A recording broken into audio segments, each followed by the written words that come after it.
ಲೋಕಸಭೆ ಚುನಾವಣೆಯಲ್ಲಿ ಹೆಚ್ಚು ಸೀಟನ್ನ ಗೆಲ್ಲುತ್ತಾ ಕಾಂಗ್ರೆಸ್ 15 ಸ್ಥಾನಗಳನ್ನ ಕ್ರಾಸ್ ಮಾಡುತ್ತಾ ಕೈಪಡೆ.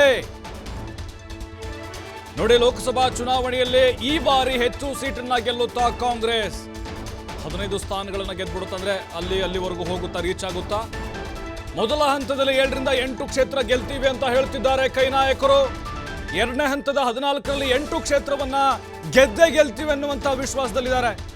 ಗ್ಯಾರಂಟಿಗಳು ವರ್ಕೌಟ್ ಆಗುತ್ತೆ ಅನ್ನುವಂತ ಲೆಕ್ಕಾಚಾರ ಕಾಂಗ್ರೆಸ್ ನಾಯಕರದ್ದು. 20 ಸ್ಥಾನ ಗೆಲ್ತೇವೆ ಅಂತ ಹೇಳ್ತಿದ್ದಾರೆ ಸಿಎಂ ಡಿಸಿಎಂ. ಯಾಕೆ ಈ ಕಾನ್ಫಿಡೆಂಟ್? ಯಾಕೆ?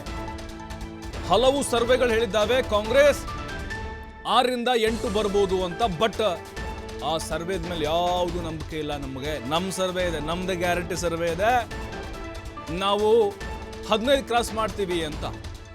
ಓವರಾಲ್ 28ರಲ್ಲಿ 20 ಗೆಲ್ತೀವಿ ಅಂತ ಹೇಳಿ ಸಿಎಂ ಡಿಸಿಎಂ ವಿಶ್ವಾಸದ ಮಾತುಗಳನ್ನು ಆಡ್ತಾ ಇದ್ದಾರೆ. ಕಾರಣ ಇದಕ್ಕೆ ಬಲವಾಗಿ ಕಾರಣ ಇದೆ ನೋಡಿ. ಮೊದಲ ಹಂತದಲ್ಲಿ ಈ ದಕ್ಷಿಣ ಕರ್ನಾಟಕ ಭಾಗದ 14ರಲ್ಲಿ 7 ರಿಂದ 8 ಗೆಲ್ತೀವಿ ಅಂತ. ಯಾಕೆ? 2019ರಲ್ಲಿದ್ದಂಥ ವಾತಾವರಣ ಈಗಿಲ್ಲ. ಟಫ್ ಫೈಟ್ ಇದೆ. ಕೆಲವೊಂದಿಷ್ಟು ಕ್ಷೇತ್ರಗಳಲ್ಲಿ ಹೇಳಿಕೊಳ್ಳೋಕೆ ಆಗ್ತಾ ಇಲ್ಲ. ಅಂಥ ಜಿದ್ದಾಜಿದ್ದಿ ಅಂದಾಜು ಮಾಡೋಕ್ಕಾಗ್ತಾ ಇಲ್ಲ.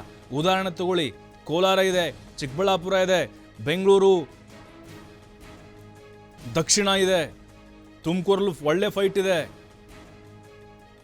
ಮಂಡ್ಯದಲ್ಲಿದೆ.